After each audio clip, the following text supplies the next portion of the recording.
એક શાળા જ્યારે ગ્રીન શાળા બને ત્યારે શિક્ષકો અને વિદ્યાર્થીઓને તો ફાયદો થાય જ, આ ઉપરાંત વિદ્યાર્થીઓના વાલીઓ અને આખા ગામને તેનો લાભ મળતો હોય છે. આવું જ થયું છે સુદાસણા ગામમાં. ચાલો આ ગામની એક લટાર મારીએ.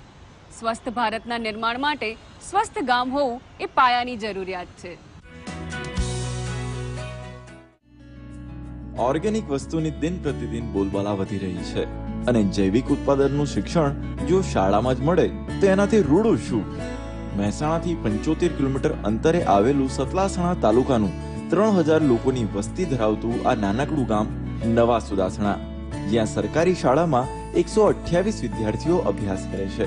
આ શાળાના આચાર્ય અજીતસિંહ રાઠોડ અને અહીંના શિક્ષકોએ કેમ્પસમાં રહેલા મોટા ઝાડ પરથી દરરોજ ખરતા પાંદડાના કચરામાં ગાય અને ભેંસનું છાણ નાખી જૈવિક ખાતરનું ઉત્પાદન શરૂ કર્યું.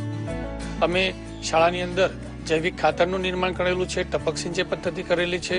બાળકો માટે મધ્યાહન ભોજનની અંદર અલગ અલગ શિયાળુ પાક અને ચોમાસુ પાકનું વાવેતર કરીએ છીએ.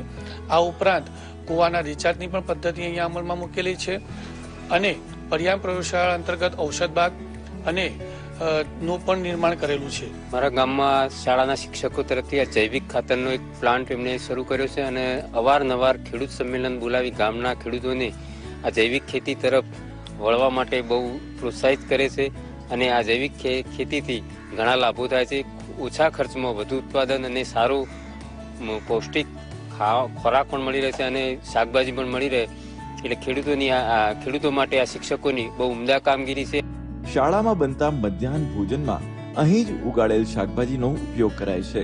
તેનાથી બાળકોમાં કુપોષણ અને બીમારીઓ દૂર થાય છે.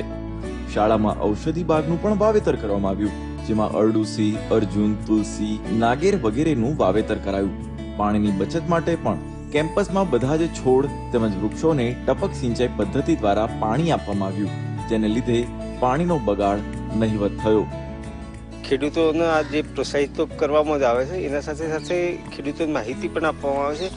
એ સિવાય જે બાળકો અહીંયા આ જે અત્યારની આ જે ઓર્ગેનિક ખાતર અથવા જે ઔષધના બગીચાનું આ બધું જોઈને એમનામાં પણ આ બધા ગુણો ઉતરશે. એ બધું જોશે કે આ રીતે આધુનિક ઓર્ગેનિક ખેતી થઈ શકે, એ રીતે એમનું પણ એક ઘડતર થઈ રહ્યું છે. એના સાથે સાથે આ સ્કૂલ પણ સારા એવા એવોર્ડ પ્રાપ્ત કરેલા છે. વર્ષ 2017 થી આપણી આ પ્રવૃત્તિ એક ચાલુ છે કે જે શાળાના પટાંગણની અંદર વનસ્પતિના અવશેષોમાંથી આપણે એને ભેગું કરી અને એક બાયો કમ્પોસ્ટ ખાતર તરીકે એનું નિર્માણ કરેલું છે, જેનો ઉપયોગ આપણે શાળાની વિવિધ વનસ્પતિ એટલે કે શાકભાજીના વાવેતરમાં એનો ઉપયોગ કરેલો છે અને એના થકી એ શાકભાજી વિદ્યાર્થીઓના MDMમાં પણ ઉપયોગમાં થાય અને આગળના વર્ષોમાં આ શાકભાજીનું વાવેતર સ્કૂલની અંદર વધારવાનો પ્રયાસ પણ છે, જેના થકી આખું ગામ ઓર્ગેનિક શાકભાજીનો ઉપયોગ કરી શકે. આજે છોકરાઓને પરીક્ષા આપવા માટે ફાળો કરી અને આ શાળાને મદદ કરી અને છોકરાઓ તૈયારી કરી છે અને વર્ષે જે અમારી શાળાની અંદર જે પ્રોગ્રામ થાય છે એ પ્રોગ્રામમાં અમારો સ્ટાફ બહુ સારો છે, એના માટે અમે સારું એવું દાન પણ આપીએ છીએ. જૈવિક ભારતની વિભાવનાને સાકાર કરતા નવા સુદાસણા ગામની પ્રાથમિક શાળાના શિક્ષકો આ ઉપરાંત ભૂગર્ભ જળ રિચાર્જ, ટપક સિંચાઈ પદ્ધતિ દ્વારા ઓર્ગેનિક શાકભાજીનું વાવેતર જેવી પ્રવૃત્તિ પણ કરે છે. આમાં શાળા બાળકોમાં ગ્રીન સ્કૂલના વિચારનો પાયો મજબૂત કરી રહી છે.